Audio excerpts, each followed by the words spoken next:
Hi hello friends, welcome to my channel. நம்ம இன்றைக்கி வந்து ஒரு அவலில் பண்ண ஒரு டிஷ் தான் பார்க்க போகிறோம். ஸோ இதுக்கு வந்து ஒரு அரை மூடி அளவுக்கு தேங்காய் எடுத்து அதிலேருந்து பால் எடுத்து வச்சுக்கலாம். ஸோ பாகு வந்து நம்ம எவ்வளோத்துக்கு நம்ம வந்து அவல் எடுக்கிறோமோ அந்த கப் அளவுக்கு வெல்லம் எடுத்து நம்ம வந்து பாகு காய்ச்சி வச்சுக்கலாம். ஸோ அந்த அவலை வந்து என்ன பண்ணணும் அப்படின்னா, மிக்சியில் போட்டு திரித்து வச்சுட்டு நம்ம எடுத்து வச்சுருக்க தேங்காய் பாலோடு நம்ம மிக்ஸ் பண்ணிக்கலாம்.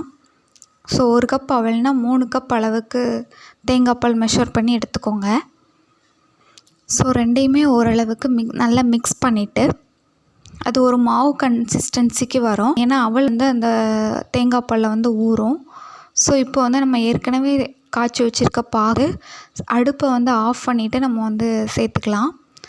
சேர்த்ததுக்கப்புறம் சிம்மில் வச்சுட்டு ரெண்டையும் மிக்ஸ் பண்ணி விடணும்.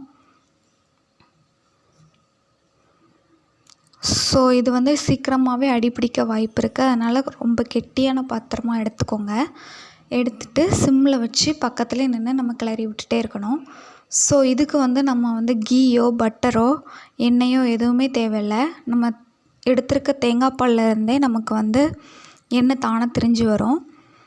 எப்படின்னு பார்த்தோன்னா, நம்ம வந்து நல்ல விளைஞ்ச தேங்காவை எடுத்து நம்ம யூஸ் பண்ணணும்.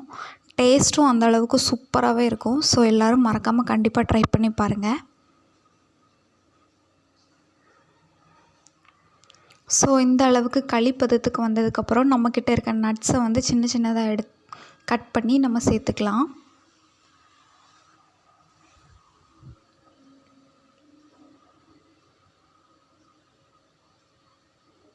ஸோ இப்போது ஓரளவுக்கு வந்து திரண்டு வந்திருக்கு. ஸோ இன்னுமே நம்ம வந்து மிக்ஸ் பண்ணணும். நமக்கு கூட கொஞ்சம் எண்ணெய் வந்து திரிஞ்சு வரணும்.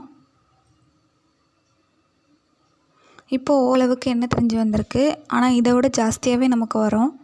ஸோ அடுப்பை சிம்மில் வச்சுட்டு அதை நம்ம மிக்ஸ் பண்ணிகிட்டே இருக்கலாம்.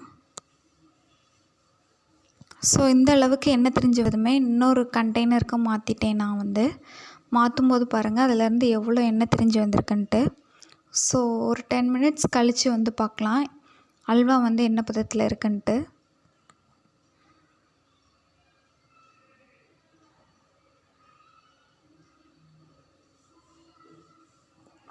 சுங்காவாக சேர்க்கும்போது தான் நமக்கு வந்து இந்த மாதிரி எண்ணெய் திரிஞ்சு வரும். ஸோ 10 மினிட்ஸ் கழித்து எடுத்து பார்க்கும்போது இந்த அளவுக்கு சூப்பரான டேஸ்டியான அல்வா ரெடி ஆயிடுச்சு. மறக்காமல் உங்கள் வீட்டில் எல்லாருமே ட்ரை பண்ணுங்கள். தேங்க்ஸ் ஃபார் வாட்சிங் மை சேனல். நம்ம சேனலில் எல்லாருமே சப்ஸ்கிரைப் பண்ணிடுங்க அண்ட் லைக் பண்ணுங்கள், ஷேர் பண்ணுங்கள்.